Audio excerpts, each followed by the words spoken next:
Hi, everyone. I'm Keith Whippazinski, the Vice President of Member Services for GMDC, and welcome to the Selfcare Summit Learning Session, where today we're going to provide an update on CBD. Joining me is the team from Hemp Fusion Wellness, Dr. Jason Mitchell, co-founder and CEO. Welcome, Dr. Jason. Thank you. Also, Ola Lassard, the Chief Marketing Officer. Welcome, Ola. And John Visser, the Chief Revenue Officer. Welcome, John. The Farm Bill set off an explosion of interest in product introductions in CBD, but the environment makes it challenging to separate myth from fact. So today's discussion will focus on where we are today with CBD and learnings for the retail environment and CPG companies moving forward. So let's get started. I'm going to turn it over to John. John, take it away. Perfect. Thank you, Keith. So I'd like to thank Keith for his opportunity, as well as Patrick Spear and the entire GMDC organization. So we really appreciate the opportunity to have a conversation about the current regulatory environment of CBD. I did want to mention before we get started, again, I'm John Visser. Ola Lassard, who has joined us as Chief Marketing Officer, she serves as the current president of the U.S. Hemp Roundtable. So important for us, and Ola will discuss a little bit more about what that means later. I thought I'd kind of set the stage just real quickly. Our company is Hemp Fusion Wellness, Inc. We are a dietary supplement company. We manufacture both CBD products and non-CBD products. We do have a top-selling line of probiotics and probiotic skincare under our brand Probulin. Today, we'll be mostly discussing the products related to CBD, which is our Hemp Fusion brand. We produce both topical and CBD products. So again, not here to talk about our company today, but talk about the overall regulatory environment. So with that, just kind of a quick agenda to set the stage of kind of what we'll be discussing today. Where are we currently at in the world of CBD? Define some differences of some terms that you'll hear of different types of CBD, maybe. A brief look of the current legal status of CBD and hemp products. An understanding of who's using CBD and why. And then also understanding what's important as you develop your vetting process as a retailer, and maybe some criteria that we could assist on and help you in your selection of products. And then to the tail end, what is the future of CBD? Where do we see this going? Where do we see some expansion potentially into some other subcategories? So with that, we'll kind of dive in. And I'd like to pose I'm going to serve as your moderator, sorry. And so I'd like to pose the first question to both Jason and Ola.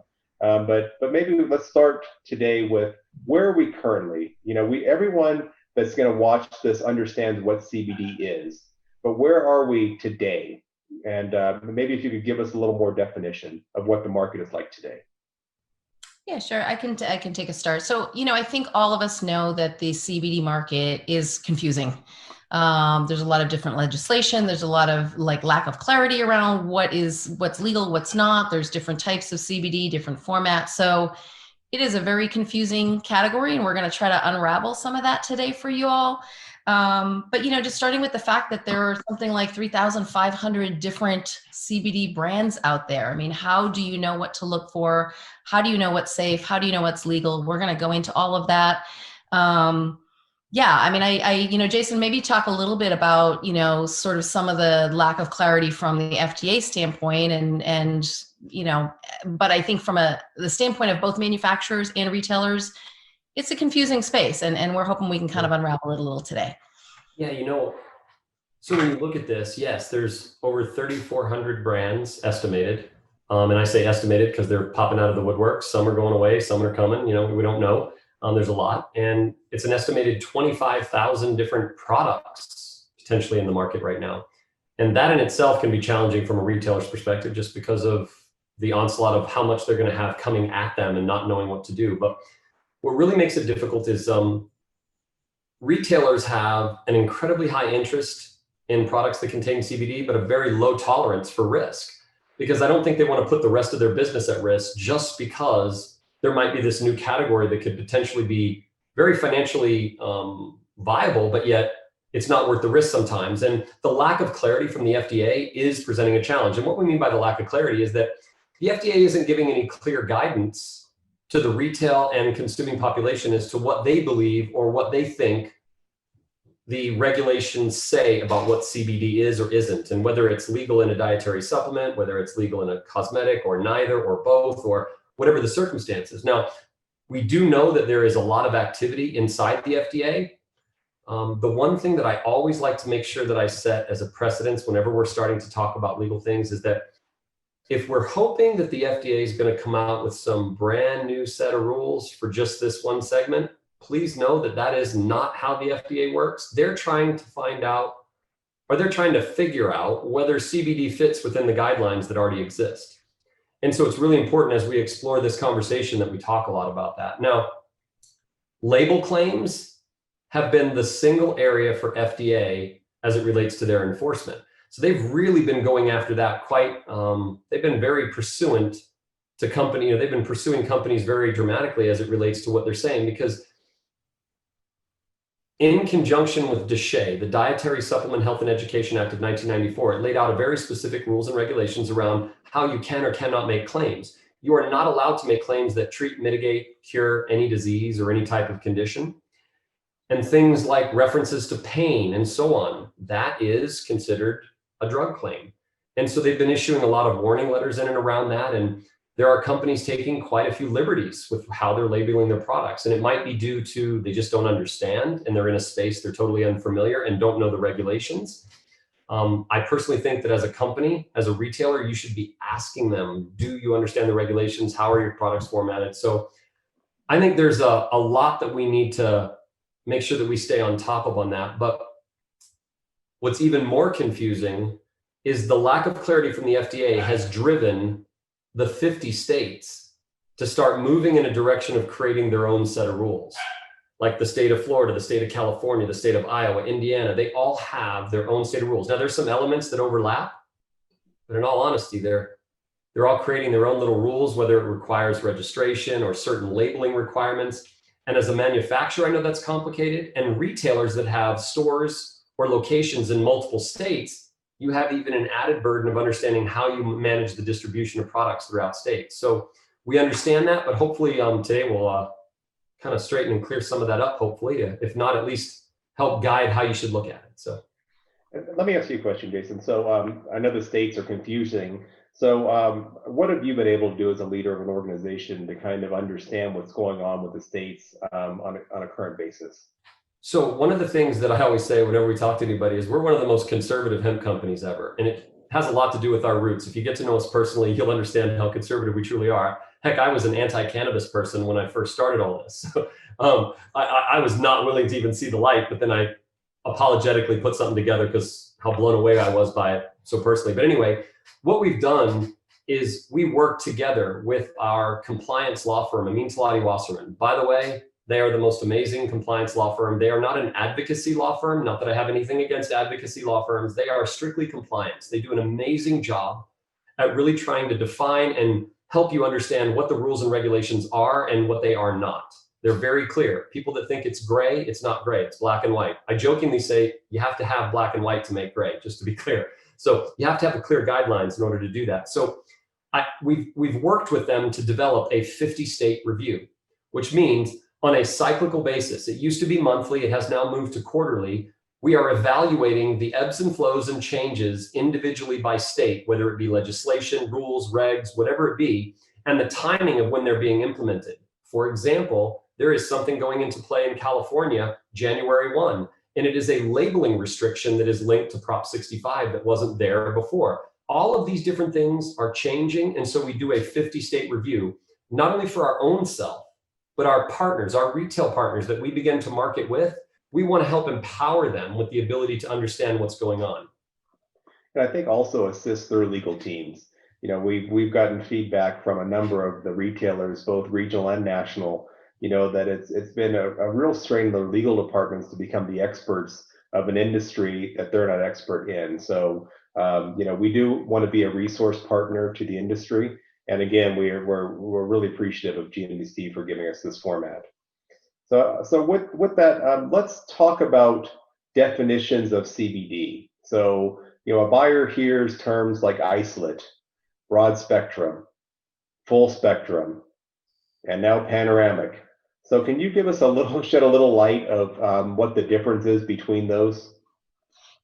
So when you look at CBD, an isolate is exactly as it's described. It's an isolated molecule. Now, I will tell you, that is the most unlike what nature has intended, because no individual molecule exists by itself. So an isolate is just CBD by itself. Now, there's value in CBD by itself. There's no question about that. But that is an isolate. When you get into the more confusing part of it, the term full spectrum, if you were to just look it up in a dictionary, you focus in on the word spectrum and it says there's these wide array of all these other compounds that are in something, right? Like if you have a full spectrum echinacea or a full spectrum any herb, right? You're thinking that there's more in it than just a singular compound. And broad spectrum is like, well, what's the difference between full and broad? Isn't that kind of the same thing? Well, in truth, it should be. But our industry, and I apologize using a negative word to refer to our industry, but our industry has essentially hijacked these two terms. Full spectrum means that it's a hemp extract that has less than 0.3% THC, because that's the stipulation laid out that removes the hemp from the Controlled Substance Act and was defined in the 2018 Farm Bill. Broad spectrum was how they started to refer to hemp extracts that have either had their THC removed or the THC is so low that it's non-detectable.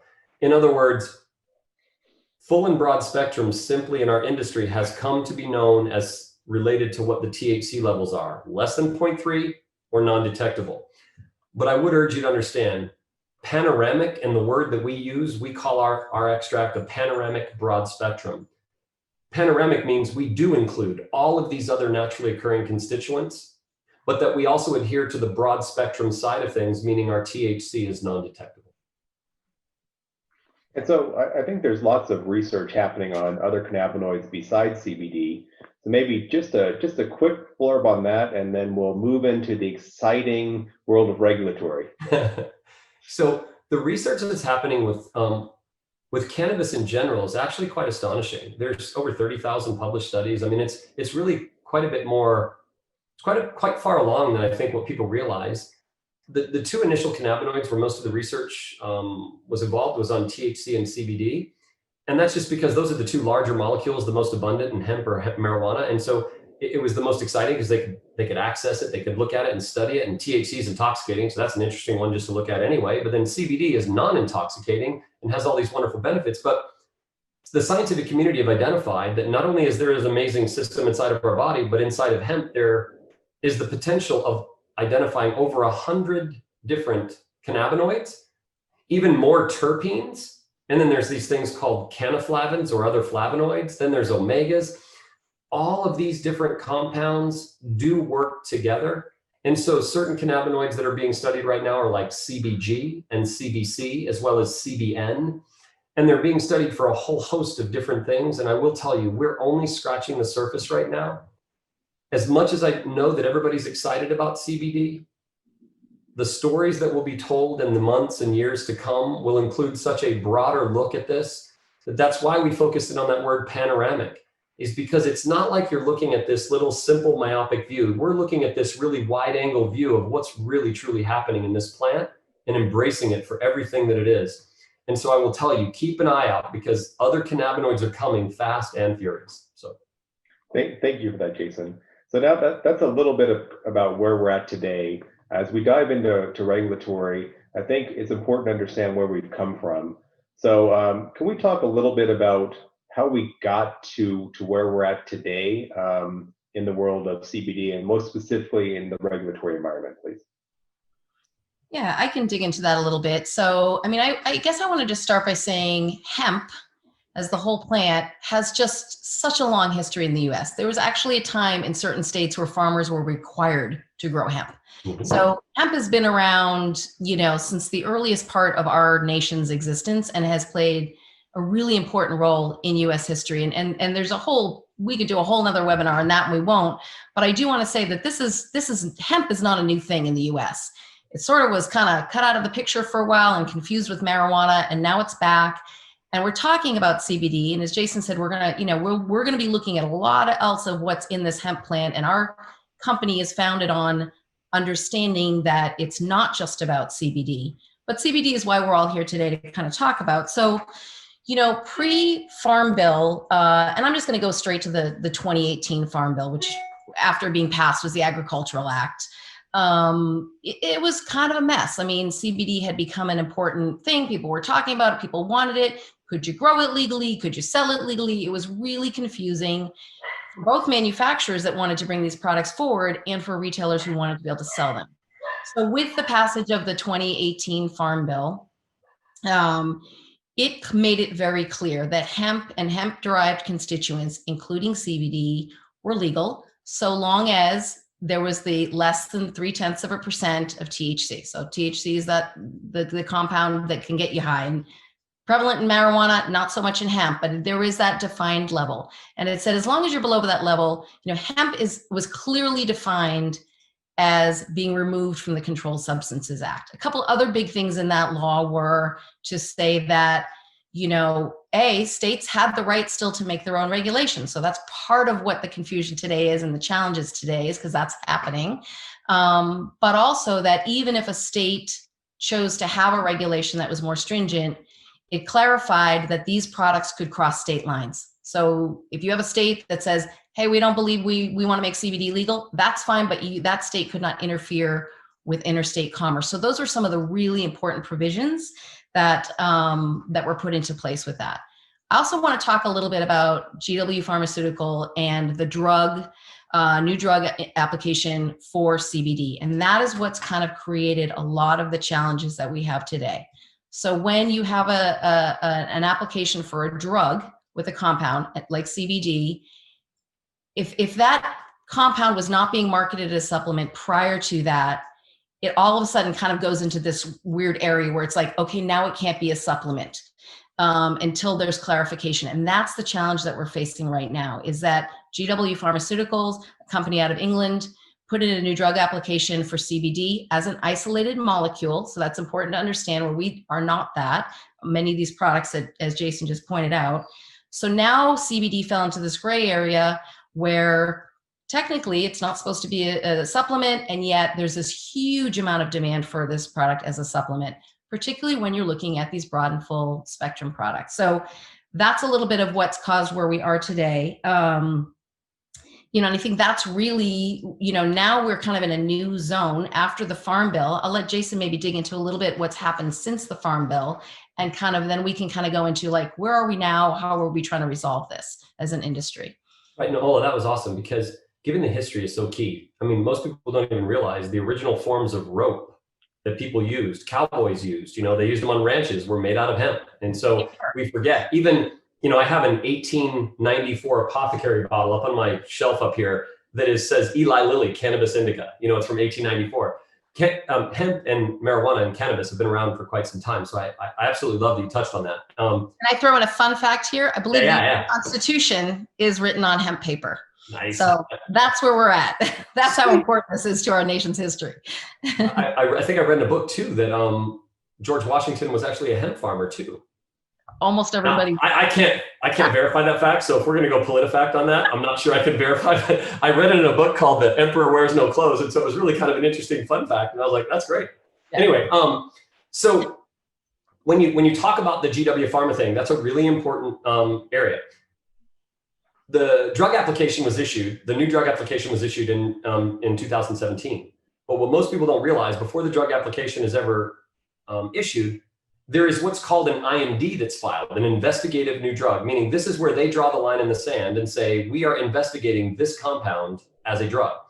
That official dating was in 2006. And so any product that contained CBD after 2006, meaning not before 2006, may actually be subject to what's called an IND preclusion, which means you're not allowed to sell something as a dietary supplement or as added to food or beverage, something that is also in a drug or is a drug. So that means that, that was a long time ago. I can tell you that CBD wasn't being marketed as a dietary supplement back then. heck, we were still trying to get out of our own way to understand it. Researchers were still trying to identify even more special things that were moving us forward in that area. So anyway, when we look at that, the FDA, as they started to realize post Farm Bill, or even just a little bit before the Farm Bill in December 20th, 2018, they realized that there is obviously a consumer demand for this. As soon as the 2018 Farm Bill was signed, they came out immediately and said, we do not believe that this is legal to sell as a dietary supplement or as an additive to food and beverage. Now, what is interesting about it is that we do not believe. That means it is not law at that point. Where they are right now is they're not trying to come up with new regulations, because if you look at any of the history with the FDA, look back on red yeast rice, which has a compound that is similar, if not almost identical to that being used in cholesterol, anti-cholestemic drugs for lowering cholesterol, known as statin drugs. Or if you look at ephedra, where whole herb ephedra is fine, but the ephedrine isolate is considered a stimulant and potentially poses a harmful risk to humans. So there are all these different situations that have happened in our history where other herbs were somewhat scrutinized. Well, hemp has the unfortunate circumstances that it was also on the Controlled Substances Act. So not only was it an herb, but it's also this thing that was once prohibited almost completely, I believe wrongfully, completely. But interesting, so where the issue stands right now is they've signed this Farm Bill, now it's legal, right? It's off the Controlled Substance Act. It's now a plant that you can grow. As of November 2019, I think the USDA came out with a farming program and so forth. And so now it's a legal crop. Now what do you do with the crop? Putting it into a dietary supplement, where the FDA sits is they're trying to evaluate three really important areas. One, are people going to make improper claims about this? And that's where their main primary level of enforcement has been. Two, is what's being sold similar enough to the drug that it becomes the drug and thus should be precluded? Because not a drug, something that is also a drug cannot also be sold as a supplement or used in food or beverage. And then three, which I think is the most important issue, is this safe for human consumption? And so when they're looking at this, they're saying, okay, is this safe? They lack the fundamental data, a wide enough array of different data points to evaluate properly whether this is safe for human consumption. And so this is where companies like us come in and say, you know what, it's our responsibility to do that. If we want to market products to retailers or to consumers directly, we need to prove that what we have is safe. That's our burden to bear. In fact, according to federal regulations, the Red Book 2000 guidelines by the FDA spells it out on what it means to review human safety or toxicology. I mean, they spell it out. There are stipulations within the federal code that says if you have a new ingredient that has come after a certain point, you have to file what's called an NDI, which is a new dietary ingredient submission, which along with that comes all this safety data. Now, there's a flip side to this. There's another way to do this as well. If you're going to use this as a food ingredient, now I say this really importantly because at Hemp Fusion, we don't believe in isolates. We don't believe in highly refining this oil. In fact, we want to be closer to nature. And so we want to do something that's a little bit different. And so for us, we want to have the CBD, but we want to have all these other constituents. We want to look at this as more of a whole food element. In fact, my doctoral dissertation was in whole food nutrition. And the reason why I say that is because we went a slightly different route. Over the last 24 months, we wanted to follow the Red Book guidelines for GRAS affirmation, which GRAS means generally recognized as safe, not two S's. For today's discussion, it's one. Well, actually, today's discussion is both two and one. So I'm just kidding. But GRAS affirmation evaluates different levels of toxicology review. What it yields is an ability for the FDA to kind of address safety. So where they stand right now is they're trying to evaluate safety. Now, we do know that they have filed with the Department of Management and Budget their draft guidance. We just haven't seen it yet. But I do believe it's going to say, you got to prove it's safe. So I think that's really honestly where we sit right now as it relates to what's going on with the FDA. I do not believe that anybody should be waiting with bated breath for new rules, though. I want to reiterate that. We need to look to the code that already exists, the Code of Federal Regulations that tell you exactly what it is to manufacture a dietary supplement, exactly what the regulations say about safety. And you're going to already have your guide.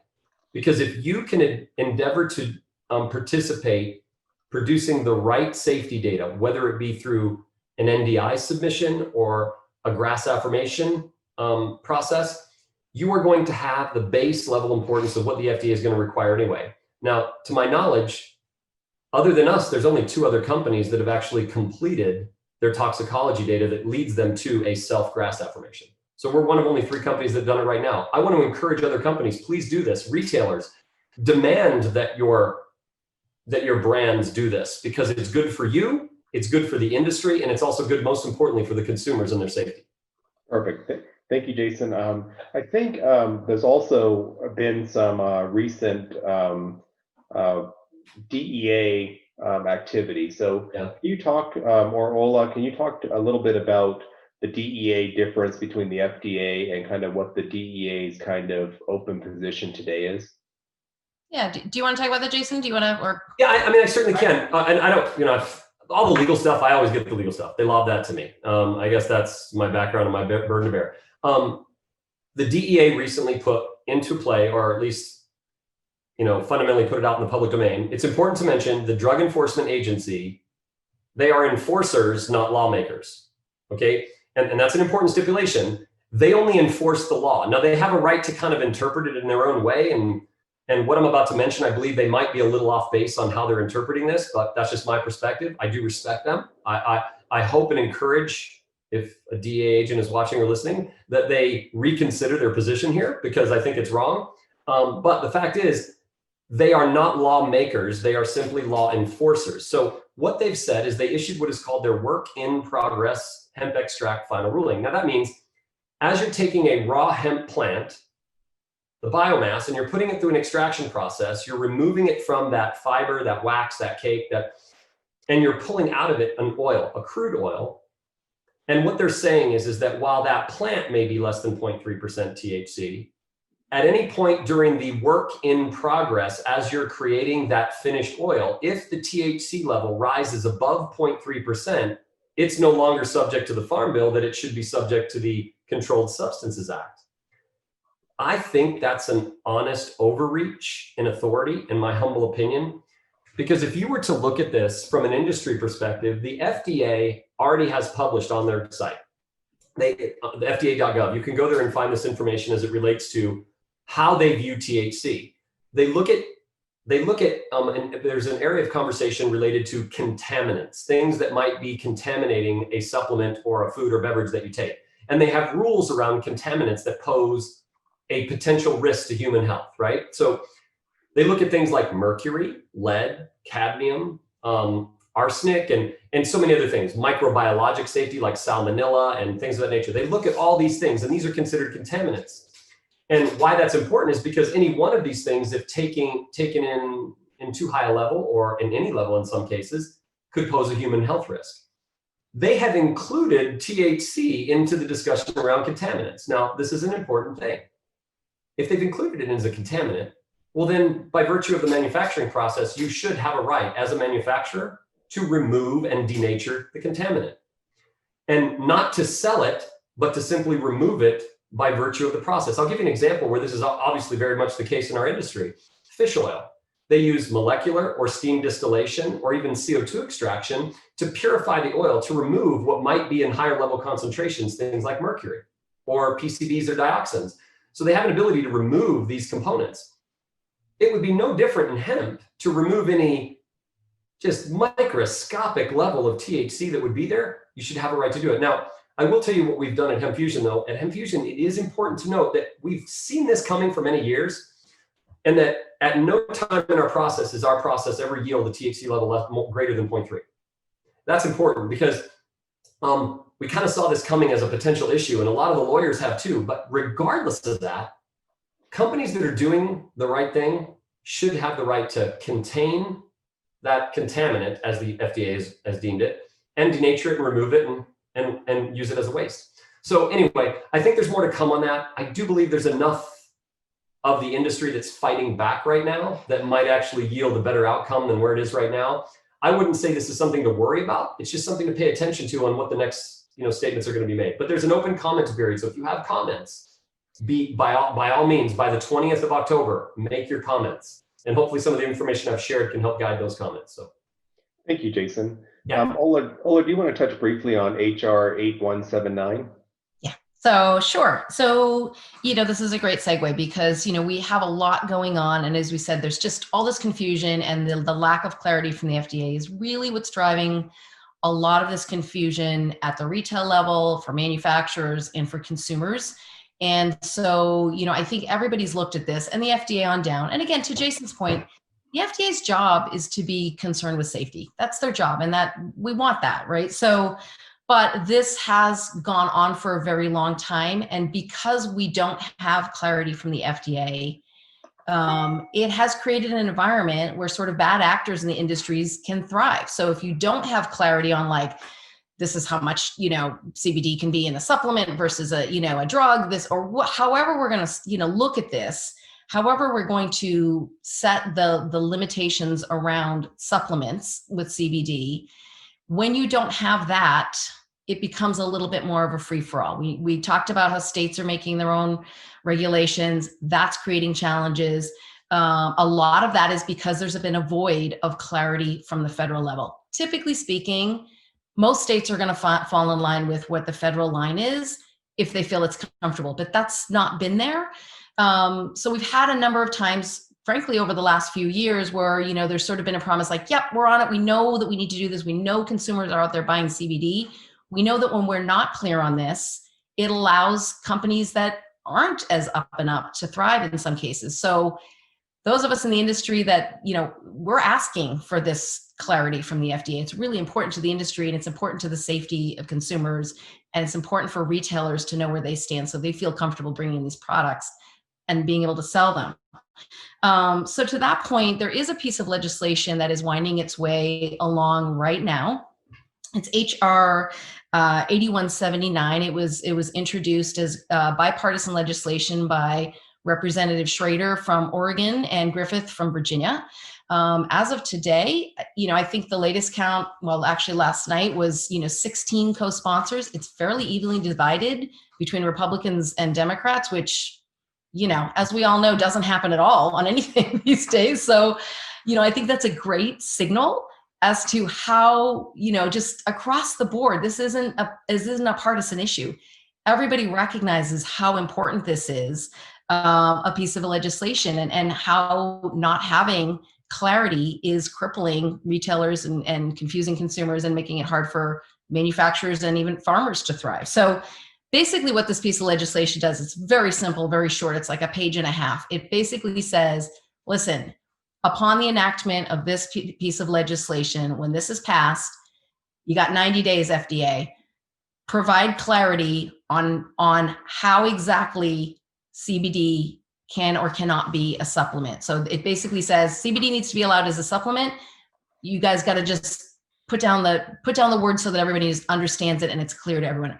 And that's sort of the gist of it. I mean, and it also basically says, and of course that means CBD as a supplement needs to fall in line with all of the existing regulations that apply to all supplements. So it's, as to what Jason said earlier, it's not what it looks like right now is going to happen is not that we're going to have special rules for CBD, just that CBD will be a supplement. It'll be clear exactly how that's defined, but that it has to follow all the existing legislation that is already there around all other supplements. And there's quite a lot of it. So that's really what 8179 says. And, we are certainly supportive of it. And as I said, it's been a bipartisan effort to push this legislation forward because there is so much riding on it for so many different segments of our economy.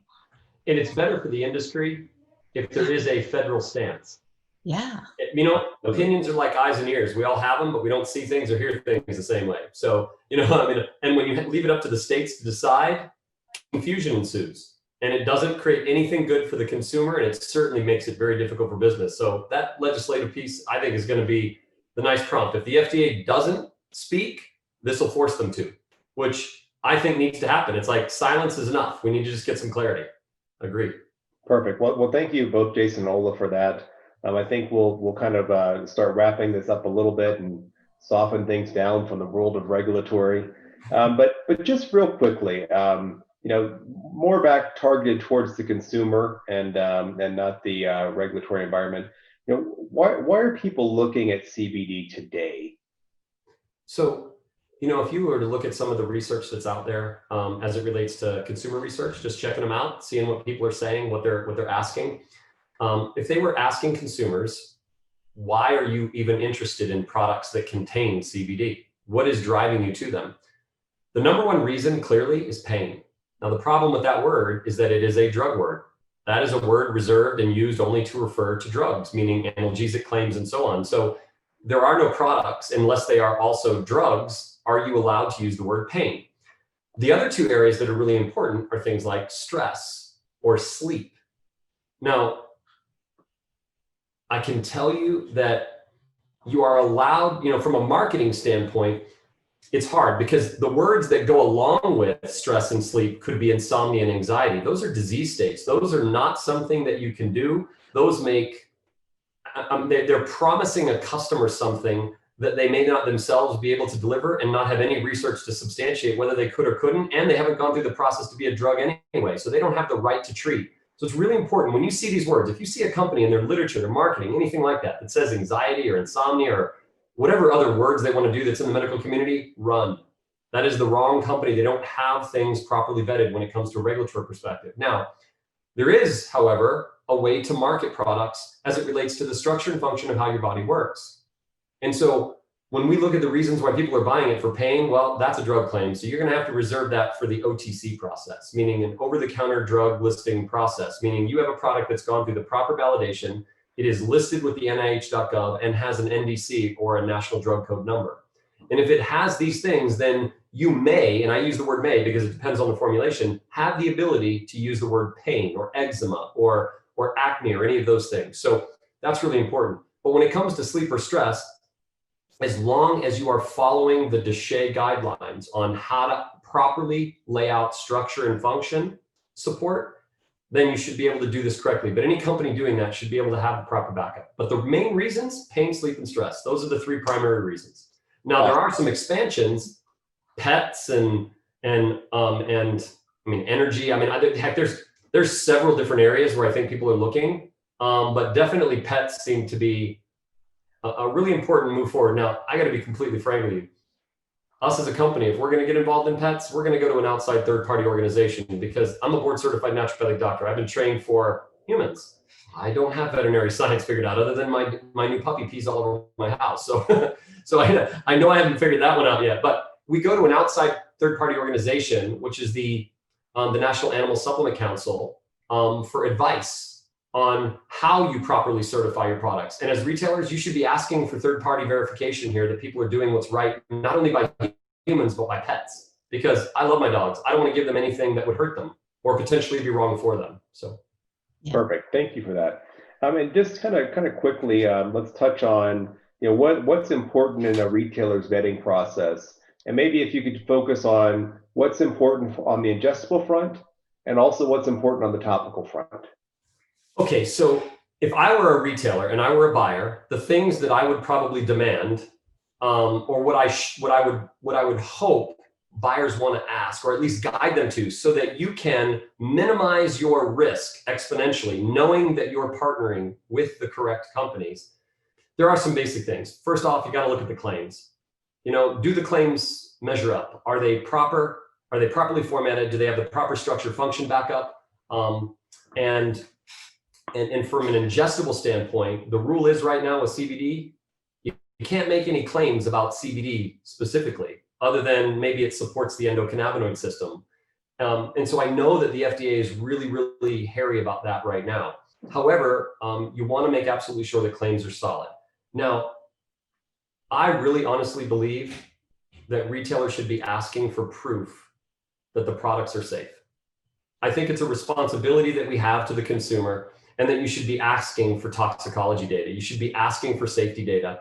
I don't think it's an unrealistic ask. There are companies that have been marketing their products for 1, 2, 3 years now. It takes 18 to 24 months to go through the toxicology study review. Well, guess what? They should have been doing it this whole time. And I really believe that, because ultimately we owe it to the responsibility to prove to the FDA our products are safe, but really do it because it's right by the consumer, right? So ask for safety data. That is crucial. And that's the FDA GRAS affirmation process? Well, you can ask for GRAS affirmation or NDI. NDI is published, so that's something, and so is grass affirmation, right? Those are things. What does NDI stand for? New dietary ingredient submission. Currently, right now, there are none that exist. There is no NDI for CBD right now. I think everybody's waiting with bated breath to find out if the FDA is going to require it. And then like a company like us, Hemfusion, we're 30 to 45 days away from filing. I mean, we can file right away because we've already done all of the necessary pieces, or I should say performed all the pieces of toxicology that would be necessary to submit an NDI. But regardless, we've completed all the talks for self-affirmed grass. And thus we have things right now that are any day now it's published. And so we're really excited about that because it's something that we started 2 years ago. And no matter what, you can't do it in a shorter period of time. So safety data is crucial. And if you know if they have safety data, that's an important one. Now, making sure that the hemp extract is organic. Now, I don't mean to mention this for the reasons that are typical about organic, not just because of its marketing prowess, not because it's the pure, the wonderful, the best form of the herb. I don't even want to, negotiate that. What I believe that that's the case. I believe it's better organic. But here's the thing. When you talk about hemp is what's called a bioaccumulator. That means it absorbs everything from its environment, specifically the soil. And so if you're growing conventionally, that means that the potential of use for pesticides, herbicides, all kinds of artificial fertilizers and other heavy metal components or contaminants that could be in the soil, man, if you grow organically, it prohibits that. And so that means that a plant that has a propensity to absorb things from its environment, if it is not present, then you know that this hemp is going to be more pure and obviously more safe for the person consuming it. So by that virtue, organic hemp is the only way to go. And if it is not USDA certified organic, then quite frankly, you can't be sure, other than the testing results that they do, which hopefully you're going to want to make sure. Now, in addition to that, you should ask for soil validation. And I know that seems like a silly thing. Soil validation means before they plant it, they validate the soil doesn't have a bunch of rogue contaminants that could otherwise end up in the plant. These are just two really important things. And honestly, anybody farming with the right practices is going to have this. Now, the obvious things that you should also ask for are third-party testing. Third-party testing for things not only like cannabinoids and terpenes or whatever the actives are, right?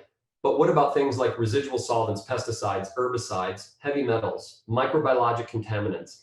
You should be asking for that type of testing as well. In fact, in certain states, they require a QR code that when triggered lands on a landing page where you enter a lot code where you have to have third-party testing anyway. See, at Hemfusion, we believe in radical transparency. There is nothing that I won't share publicly that we don't have access on our website and so on. Now, I would tell you that if a company can supply you safety data, soil validation, third-party testing, and their USDA organic, I got to be honest, they're a good company and they're probably doing all the things right. Now, if there are companies that can't supply it, I'm not saying they're not a good company. I would just encourage them to work on those types of things. That's all.